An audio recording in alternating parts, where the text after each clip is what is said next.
I've taught over 1,000 people so far. I, of course, plan to grow that number as time goes on.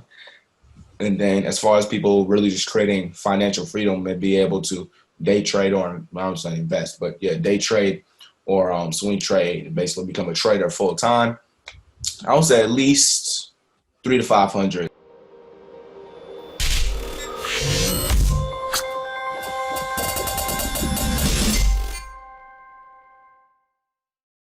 Hey, it's Kellen, your favorite consultant, publicist, and of course, show narrator, bringing you some of the best entrepreneur interviews that I find interesting. We want to show entrepreneurs how to start, sustain, and succeed in their business. So today, I have somebody so unique.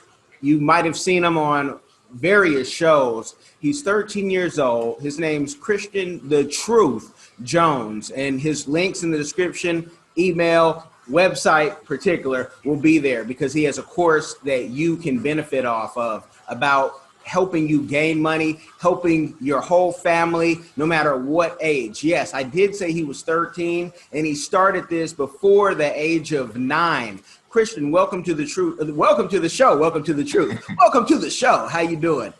Great. Thank you for having me. How are you? I'm great. I'm great. And you're going to have to forgive me because there are going to be some questions that I don't ask you because I've seen you do various interviews, and I would tell everyone just they can Google your name. Willie D is a friend of ours. And so I would definitely say go check out that Willie D interview where he did a very good interview. And when the legends do a good interview, we want to make sure people check them out. But what I want to, first thing say is I got this right that you started this before you were 9, correct? Yes. And I know in that interview with Willie D and others, they've asked you, how much money you have, something that's not what we're going to focus on, but you've said a millionaire before the age of 13, which is great. I got to ask, because with that, you get a lot of hate. At 13 years old, how do you deal with the pressure of, putting such a title on yourself? And, you got friends, family, wannabe girlfriends, all, with darts, and you're the face. How do you deal with that? I would say it's really just through self-discipline and really not caring, to be honest. It's just like, I'm going to focus on me. I'm going to continue doing what I'm doing. You can continue either focusing on me or continue doing what you're doing. I really don't care what you do at the end of the day because I know where I'm headed and what my dreams and my goals are. Okay. And not caring. I mean, even that with you grew up in this social media age where everything, every opinion about your life, somebody can say, hey, I like her, I don't like that. How did you even grow that thick of a skin at such a young age? To be honest, probably just from family and just being around them, to be honest. Okay, family, and is that, give credit where credit is due, because in today's time, that could mean a whole bunch of things. Was it mom, dad, aunties, uncles, what? The whole package, mom, dad, aunties, uncles, cousins, friends, football, yeah. Okay. Definitely help. And I know, you give a lot of credit to your mom for starting the stock. How was your pops with, the stock? Is he a stock expert like yourself as well? No, he doesn't really care for the stock market. He likes to stick to real estate. He tried to get into it a couple of years ago, and he did make some money from it, but he was like, nah, this ain't for me. So he's just sticking with what he does now, which, like I said, is just real estate. Now, did he follow your plans, which is crazy that a father would be following the son at such a young age? Did he follow, or did he kind of go off course a little bit? Nah, he followed the plan. He was about to make sure he wasn't going to lose any money. Like, nah, what's the plan? What I need to do? All right. Okay. And I mean, you teach this stuff, and let us know how many people you've taught this to, And also maybe, it doesn't have to be an exact figure, but how many people have you found have maybe been able to quit their job, or they lost their job and they've been able to replace their income, especially in these quarantine pandemic times? So I would say, to answer the first question, as far as how many people I've taught over 1,000 people so far. I, of course, plan to grow that number as time goes on. And then as far as people really just creating financial freedom and be able to day trade, or I would say invest, but yeah, day trade or swing trade and basically become a trader full time, I would say at least 3 to 500. It really depends on what course they took, but I say at least 3 to 500. Well, those are great numbers. So congratulations on that. I mean, that's fat. Yeah, that's they, how they have the Biggie crown, the pitcher. Mm-hmm. They got before you're done, they'll have a crown for you by one of the artists, the popular artists. With your courses and with those impressive numbers, I'm sure people say, well, how many people fail? But I can't tap into that because people take courses all the time and they don't follow through. So we can't even think about how many people fail. It's how many people are willing to do the work. So sometimes those are great numbers for people who are willing to do the work. But what do you find that the people who do succeed, is there a certain character trait or something, like, do you see them logging in every day or every other day? Do you see any special trends? Yes, I do see a couple trends that everybody that's been successful so far has followed. I would say number one, they do show up, and we have Sunday coaching calls, so they show up every week ready to learn. Number two, they're engaged in the coaching calls. They're not just there with their mic and camera turned off, listening to the whole thing. They're engaging, they're asking questions, they're helping other people. So they're engaged in the conversation. Number three, we also have a Facebook group. They're engaged in there, again, asking questions, helping people, and just really making sure they understand everything.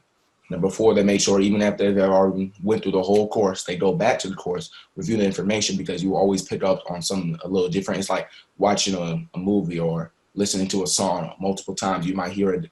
If you're listening to a song multiple times, you might hear a different lyric or a certain instrumental or beat that you might have not heard the first time. Or you're watching a movie, you might have saw something in that movie the second time that you didn't see the first time, because you have a higher level of awareness. So they really just focus on those key things and really just put in the work in order to be successful. That's, I would say, the main part, like you said earlier, on why a lot of people tend to quote unquote fail in courses, because it wasn't the course was bad. You just didn't put in the work or follow the steps in order to succeed. So therefore you didn't get the end result, which was success in whatever that course specialized in.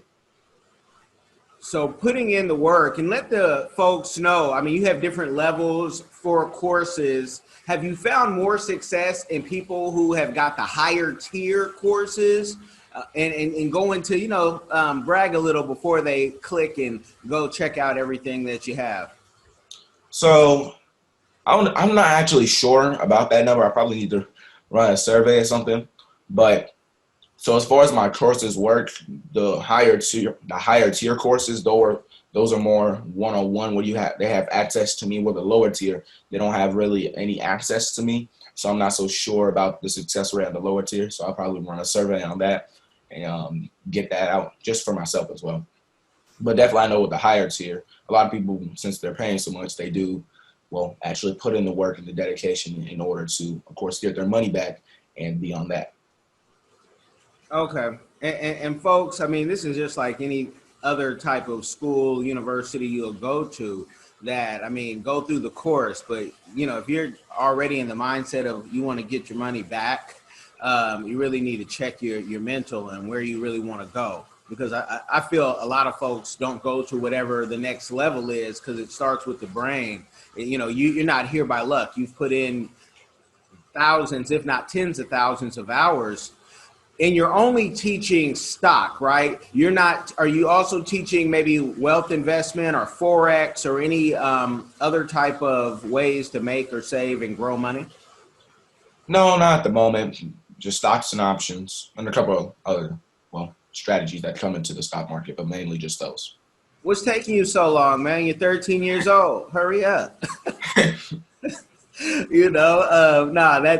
I know you're a Les Brown certified, speaker, which is a beautiful thing. Are you also a member of Toastmasters or the NSA? No, I'm actually not a part of either.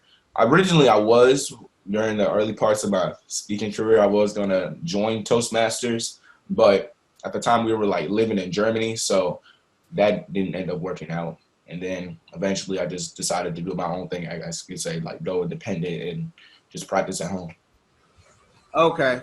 And not the NSA, which Toastmasters is for the beginner and those who, everybody can stay in Toastmasters. I know Les Brown came through the ranks as well as so many others, but then the NSA is all about the money. What about that organization? No, I'm not a part of them either. Okay. Again, the truth. What do you got to do? Schoolwork? Talking about schoolwork, are you following any curriculum? Because you're making curriculum. So how do you go to school knowing that you're making more money than everybody in that school? Have you created your own curriculum for that and already graduated, with a bachelor's or PhD? No, I haven't graduated just yet. Give me a couple years. But as far as the way I kind of see school, I just see it as more so, this is just for me personally, school is important. But for me, I kind of just see it as something I have to get done, and I'll try and get done as fast as possible. So if I can get that done faster by maybe doing extra work or doing whatever I can, extra credit, whatever, then let me do that. So the faster I get out of school, the faster I will have the freedom to continue working on my business even more. Now, what do you expect school at this level to give you? I was a terrible student, but like I tell folks, I knew I was a genius, right? And like Nipsey had said, we just didn't have a platform, especially one in Oakland or in the Bay Area all around that could really like prove that without a side hustle of some sort, whether it be CDs, whatever that hustle may be. But what do you expect to get out of school when, you got the money part, so math, they can't tell you, hey, you failed in this. And do you really feel that like the geometries and the social studies, you can't learn on your own? No, I feel like geometry, I definitely couldn't learn on my own. Math's not my strongest suit, but I guess if you say as far as social studies and history, I could definitely learn that on my own because I am a history buff. I like to do a lot of research just on different topics to see basically what happened and if that can happen again. Because history does repeat itself even right now with the whole economy when the pandemic originally hit, and then of course 100 years ago with the Roaring '20s. So history does repeat itself. Now it's just a matter of learning from the past history. So when it comes back into the present, we know what to do. How many books do you read a month? I would say a minimum of at least 3 a month. Okay, so that's almost a book 5. a week. Yeah, a book a week. Okay, you probably start one and come back, so that's why he couldn't tell you guys 4 because he I know Miles Monroe always talked about he reads a book or 2 a week, whatnot, and I think that's the difference. No matter what age or level you're at, it's what you're reading. Are you watching any of the VH1s or the trash TV? No, I'm not watching any of those. I really don't even really watch any like TV or really just on the internet at all. If I do have some free time and I just come on the internet or watch some TV, it's just going to be like boxing or football. I think a lot of times when people do these interviews with you, especially men, they can see their young self in you, and you found a way to put it and highlight it, even faster for the world to see what your gift and talent is. And we know your gift will make room for you, but the TV is a killer. Folks who are watching 3-4 hours of TV a day, it's the reason why you're having to clock in that 9 to 5. My personal opinion. I said it, not Christian. So don't send him any hate mail. I'll take all the smoke. What do you think the future is for you in education? Will you graduate early? And if so, what age do you want to be done with high school? And do you plan on going to college and studying what? So I plan on doing both. I do plan on graduating early at 17 or earlier if I can. And as far as going to college, I also plan on going to college, mainly to play football, not necessarily for a higher education or degrees or to get a job, but mainly to play football. Okay. What school could you see yourself going to right now? What would be, your number one or number two pick? I would say the top two picks would have to be Howard or Morehouse. Oh, wow. You're going to keep it with the HBCU. Okay. Yep. Okay. No, that's beautiful. And that's shocking. I went to a private school before going to Grambling State University, and my wife did too. And, I call it the Harvard of the South. And I find that, for me, growing up in the Bay Area where it was a mix, like the HBCU, it really showed you like every type of Black person. Every type. So what's making you lean towards the HBCUs? Really just I want to see what it's like to go there, to be honest. I hold HBCU because I've heard the stories, I've seen the videos, so it's like, this could be interesting. And, of course, keep it all, I can't say in the family, but all in the community as well, as far as money and monetary-wise. Okay. Did your people go to HBCUs as well? No, they didn't go to HBCUs. Some didn't go to college at all, but they didn't go to HBCUs. So I think I'm not sure because I got a big family, but I might be the first one. Okay. Yeah. That AU circle is crazy. When you say Morehouse. So if you haven't visited, have you visited yet? Nah, I was hoping to probably visit this year, but this happened with the COVID. So hopefully I can visit next year. Okay, yeah, it's nothing like that AU circle. When you see all these colleges and they're just close, it's something to see. As a young person, I went on a tour and my mind was blown because you don't see that in California. You don't see Black suburbs in California, so it's just kind of interesting. But what would you study? Probably economics. Okay. And how far do you think at this point would you want to go with that? Bachelor's, master's, PhD?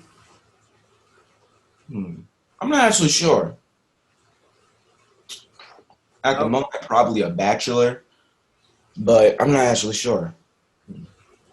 Okay. Well, I hope by the time you even get there that somebody gives you an honorary PhD. So then it just makes you have to even think more like, what else could I do? Because, they give honorary degrees out to people who haven't accomplished everything. And you're only, a little over 1,000 taught. You got to come in with the doctoral hat on your head. I'm here for a bachelor's, but I'm here to, teach as well. How do you discipline yourself in the classroom and out of the classroom with money? Because, in the social media age, some folks would have you in a Rolls Royce going to school getting chauffeured off. So how do you discipline yourself? I would say, as far as discipline, I've never been much of a spender unless I need something or I want something that can help me improve. But I would say as far as spending money, really I would say it's just that. I don't need anything. Workout equipment, don't need any. Books, I can either go find an audiobook online or I got a whole library sitting right next to me. So I really don't need anything. So as far as spending money, it's really just more so how can I make more money for me? And then eventually, if I do need something, I have even more money to be able to get that thing. Okay. And so it's just something that if I don't need it, I don't need it. And I think I wish a lot of us would have that attitude. What do you think about the way, we see, and I say we see because what's on TV and on social media isn't always what it seems. There's a lot of rented stuff. Being in the industry for dang near 2 decades, I've seen rented houses before they go on BET and, MTV. So I tell everyone it's fake. But what do you think about some of the spending habits you see, particularly with Black people? I would say, to be honest, it needs to be fixed. And we really just got to change our mindsets from a consumer mindset of buy, buy, buy. Like even with the chicken wars, I guess you could say with Nike and their Jordans and the new releases as far as that. But I'm going to use the chicken wars. Even that, with everybody trying to basically get the Popeyes chicken sandwich and make a video, and I guess clout chase and just trying to go viral or famous because they ate a sandwich. That's a consumer mindset. An investor's mindset was like, who's behind the chicken sandwiches and who do most of these companies get their chicken from? Tyson and Tyson Foods. Now is Tyson Foods on the stock market? Yes, they are. Can I invest in trade in Tyson Foods and make money as these little chicken wars happening? And has Tyson Foods going up while the chicken wars have happened? Yes. So you could have made money from Tyson. I guess also about the chicken sandwich with the money you made from Tyson. So you really just want to see the thing about an investor's mindset. You really always want to see whatever is happening in maybe another country, here in the U.S. or whatever. How does it affect a company that's on the stock market, and how can I make money from it? You just really just put all the dots together like a detective, and then of course you make the trades, you make your investments. Boom, you're making money.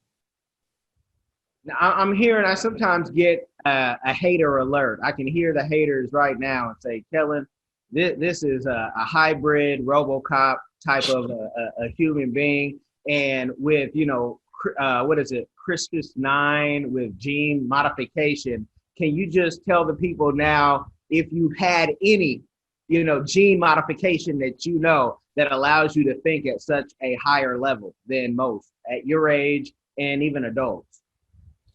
No, there's no gene modification. I'm not a robot. I'm a normal person. I just invest and trade. Okay. I just find it I find it interesting that you can cut off your, all the wants as a young person, because many young people, I have kids 10 and 6, and they're about to join your program for real. And they're watching all your YouTubes because they say, we want a house even bigger than what we're living in now. And we want a pool bigger than what we have now. And grown people aren't invited. It's just going to be them and their, some of their favorite aunties, right? We can only come to visit. And I said, well, you got to make that money. But they, a lot of them would mine would probably get $1 million and think, oh, I can go buy $1 million house, where you would say, let me see how I can flip 1 million into 10 into 100. Where does that come from? Is it that what you think you're reading, or maybe what your parents or somebody is showing you? Like, how are these ideas and thoughts of an investor's mindset, how do they even come about? I would say it really just came from how my parents raised me, just to think differently and try and go, basically think out the box and just be different and not go with the flow of the crowd. And then I guess you'd say it's just natural to me as well. Well, technically, more so. Your environment that you're raised in definitely helps make it more natural. And it seems normal to me now, but I guess the other people might not seem as normal. But yeah, I'd say more so just how I was raised. Well, we preach and teach over here at this household. Normal is for losers. Normal is broke. Normal is in debt. Normal doesn't go see the world, where we know that, last time I checked, 70% of Americans don't even have a passport. And I'm into registering my clients, in global business, because Africa is booming and it needs us. And even when you were talking about consumership and people buy, whether it's the chicken or the clothing, it doesn't make sense to me how you'll have somebody buy Gucci and won't take that same Gucci or whatever the designer is and go make their own brand. I mean, this brand right here is straight from Cameroon, but that's where we have, investment, and where my wife is from too. And I just don't get it. Like, why would you not want to get a piece of the pie and be a consumer? I know Africa is on your mind. What are you thinking for you and the future plans of Africa? I would say for me, really bringing other business owners and people that want to invest and reinvest back into Africa, and just really helping them get on their feet. Well, not get on their feet, but like basically know how things work over there. So really just build. So I would say the main two things: build infrastructure, provide job opportunities, bring other business owners over there, help get them set up, and then they can go out on their own once they know how everything works and they've gotten, everything they need to get in place is in place. So now they can go out, get their own houses and, do what they do.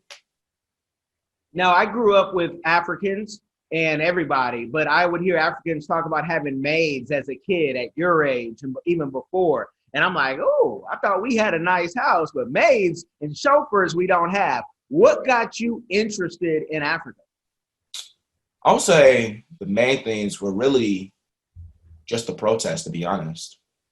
Just the protest and everything that's going on over here is like, okay, I gotta leave this. And then I've decided to do, like I said, I'm a history buff. I like to do a lot of research. So I decided to do more history on, Africa, and specifically the Western region, which is mostly Ghana, Senegal, Akon, Gambia, the Smiling Coast, which is, I don't think is as known as the other two, but I decided to do some more research on those and see what place I would like to go to first. And my top two picks right now are between Gambia and Ghana, so it's kind of difficult to choose. Don't choose. Go to both.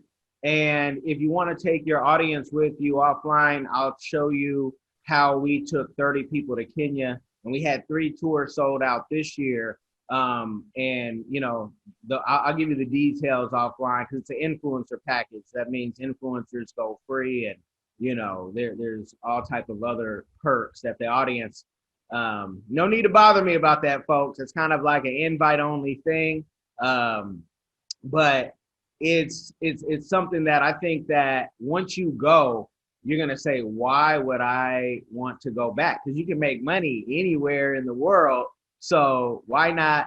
$3,000, you're rich in pretty much every African country. A month, you're rich, and I'm sure you're doing well and above that. Have you watched any of the influencers who are in Africa and repatriated back?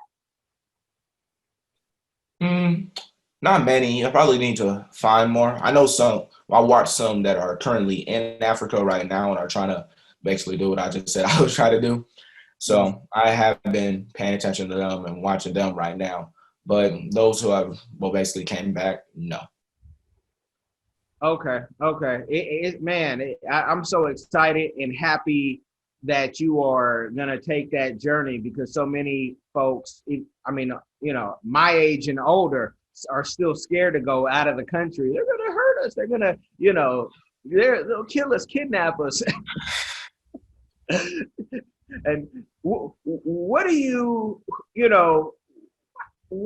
see? You have a lot of still growing to do, and there's this cancel culture. Do you worry that at some point at maybe 15, 16, you'll say or do something that somebody will snap a picture of, record you on, you didn't even know, and then they're saying, hey, you need to apologize, and we're gonna, try to cancel the truth. But you can't cancel the truth. You can just stop watching. But, do you ever think about that and have any contingency plans on how to deal with those type of things? I have thought about that because I am a public figure. And the main reason I try to deal with it is by even just before I became, the truth, always thinking about how this action and will affect and what will be its consequences. Like how can this play out? Like if I do this, will have negative consequences, Will it be a positive? Like, what will happen if I do this? So always trying to think ahead and just not trying to quote unquote live in the moment, but basically what's going to happen if I ended up taking this action and how that could affect me. So really just thinking before you act, and well, of course, making sure you're around the right people as well, because I believe that plays a big part into people making bad decisions. You got to make sure you're around the right people, and very like-minded people that are either on a higher level than you or that are either on a higher level than you. Like, you want to go with the people that are above you or making more money, maybe have but maybe thinking on a different level, because they can help you really get to that level as well. And then you guys can continue to grow together. But even with those people at a high level, and, folks like Cat Williams have spoke about some of the craziness that comes behind the scenes in entertainment, being a public figure, and even, how they blacklisted him after saying some of those things, and he was able to come back.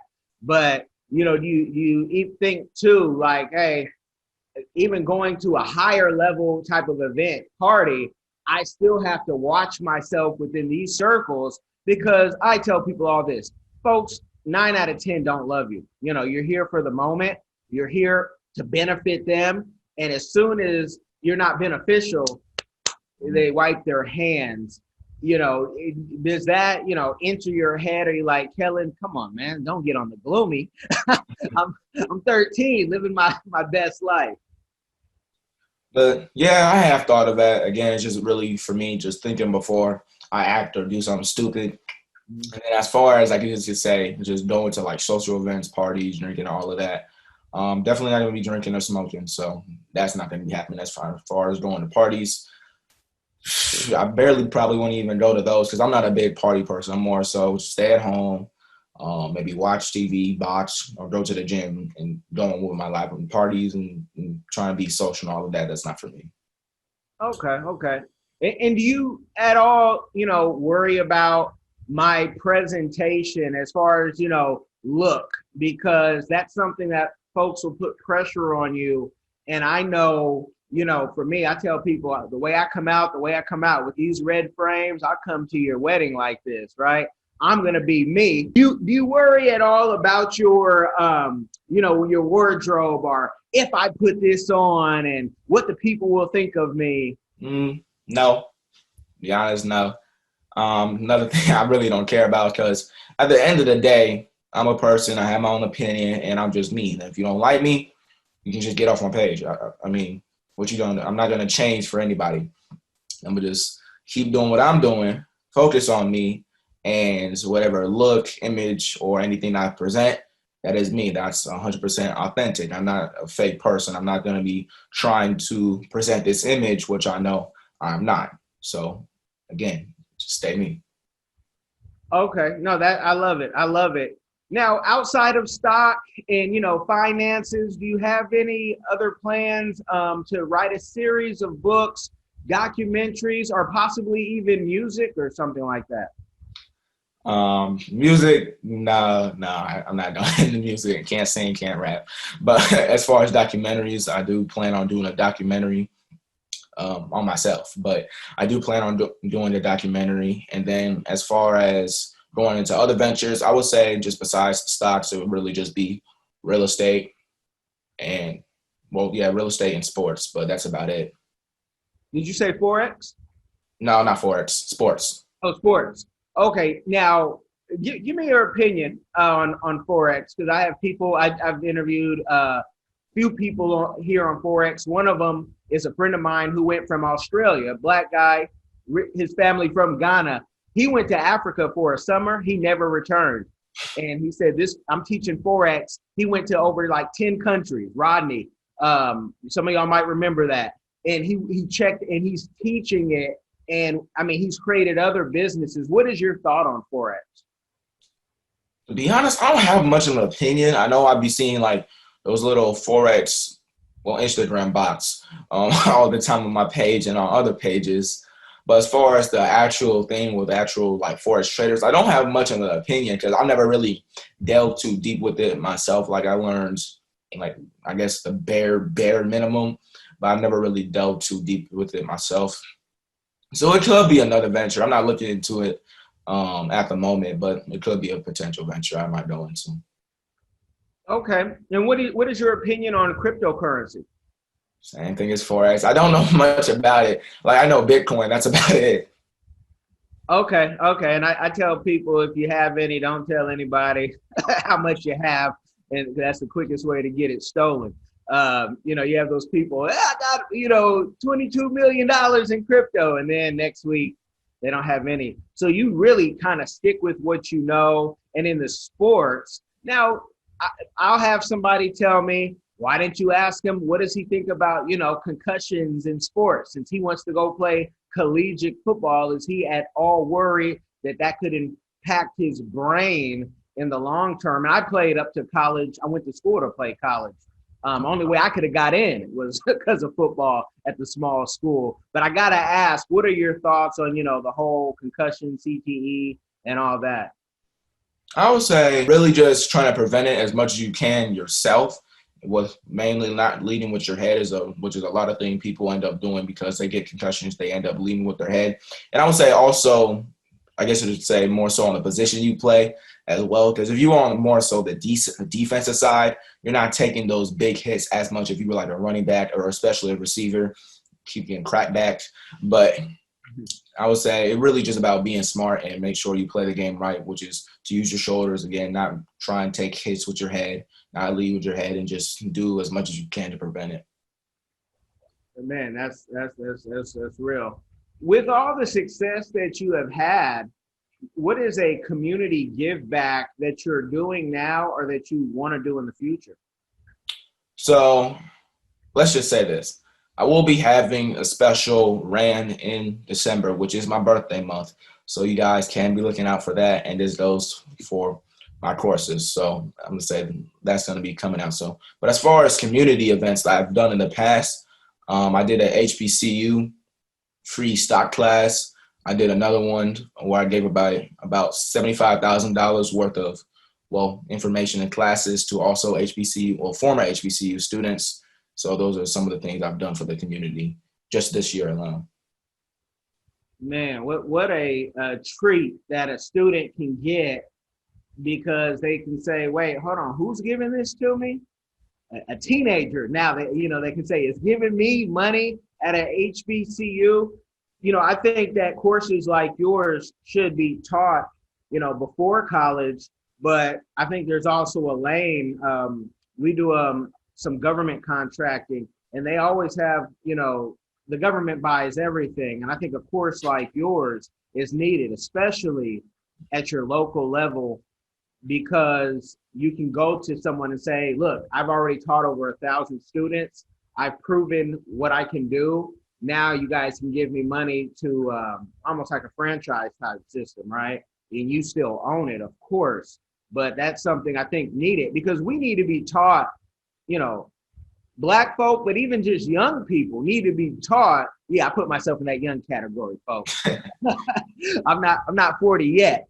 We need to be taught from people who have our voice, to have Stephen Hawkins tell you in that voice.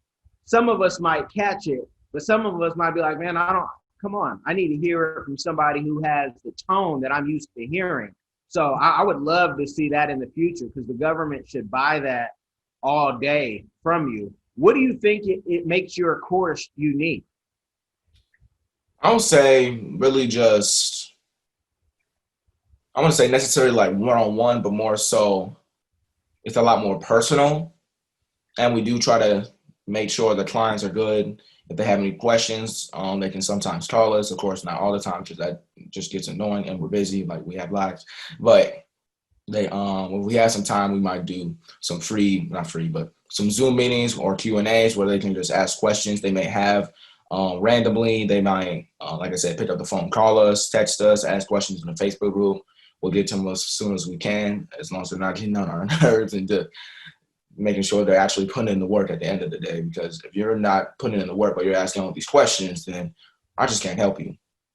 But if they are putting in the work and they maybe need some quickly answered, then we will respond to them and make sure they're good in that department. And sometimes we will, like I said, just take out the time to make sure they're understanding the information. So that's the biggest thing for me, is that not that you learn the information, but you understand the information. You know how everything works and how everything moves and synchronizes together. So you know what to do when you're in maybe a high pressure situation in the market, or something's happening very quickly in the markets. You already know what to do. And that is another reason or another point I want to make as well, is that we mostly have our clients when they're first starting off and just first getting into the markets.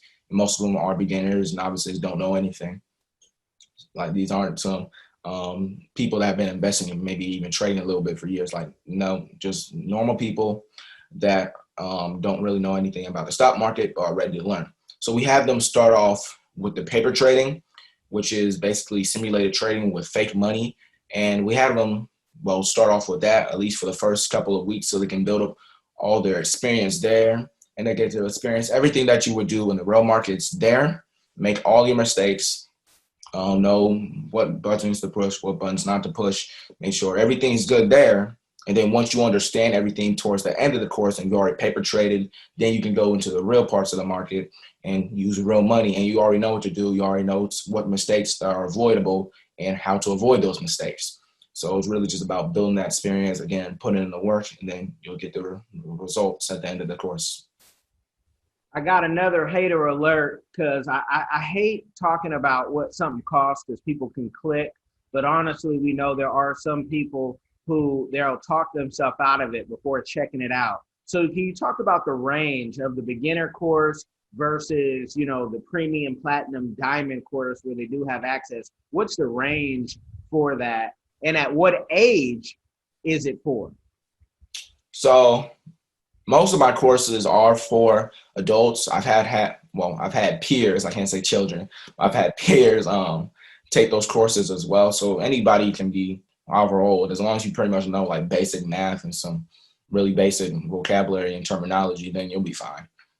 But as far as the tiers, I guess you'd say for adults, or what's considered my adult courses, you have Stocks 101, which is, if you round it, $100 or $99.99. That one just gives you basic investing fundamentals and stocks and how to choose a great company. That is for those that just want to pick their own 401k or portfolio and just want to know the process on how to do that. They don't want to get into trading. They just want to invest. Then you have gold tier, which is Black Wealth Matters. So in Black Wealth Matters, you get everything you receive everything you have in Stocks 101, and you learn how to swing trade, which is a more long-term trading strategy. So it's for those that maybe have a full-time job or don't want to put in as much time into trading, or maybe they have a business, so they just want to make passive income on the side. And then you have the final tier, which is the True Success Series, which is $4,997, which gives you everything you get in the other courses, as well as how to day trade, scalp, position trade, and really all the strategies that we've learned over the time. You get those in the course. So even as we continue to learn, everything we continue to learn, and we make sure, of course, we understand we're giving out the right information, we give to them. And is it a lifetime once you pay, or is it an annual deal? It's neither. So as far as the Stocks 101, that one is about 30 days, about a month. Like, it's a 2-hour long course. It's stocks. I mean, there's not that much to go over, and then you're just picking a company.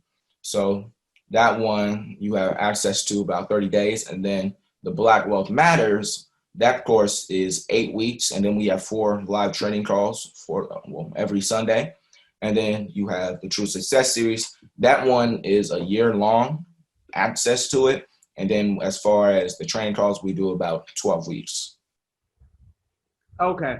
So it's real academy, and you're done. I'm just wondering, because you'll have folks, oh, okay, I'll pay $4,000, but I get access to you. And when you were talking about earlier, people bothering you, I was just laughing inside, because I know how that can be, about absolutely nothing. That's the life of an influencer. You are definitely that. Well, I don't want to give the folks a game overload. I want to take the conversation offline, folks, because I want to give Christon something of the information, because I think you'll be seeing him in Africa, Asia, and everywhere in between. But I want you guys to like, share, subscribe, wherever you're listening to this or watching. The truth. I appreciate you, brother, and stay tuned. Thank you for having me.